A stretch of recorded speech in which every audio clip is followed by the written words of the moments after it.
Hey everyone, today I'm going to show you how to make these turkey popcorn hands out of M&Ms and popcorn.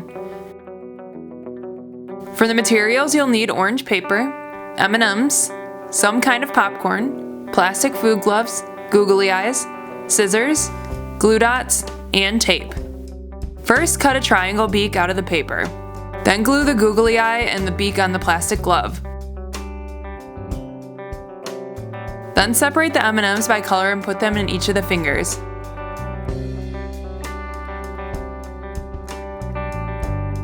After that, stuff the palm part of the glove with popcorn.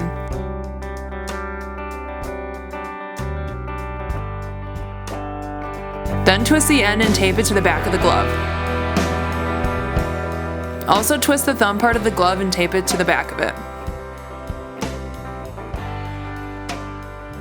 And that's it! This is so easy and would really make a fun snack for a school Thanksgiving party. If you enjoyed this tutorial, please make sure to like, comment, or subscribe below. Thanks for watching!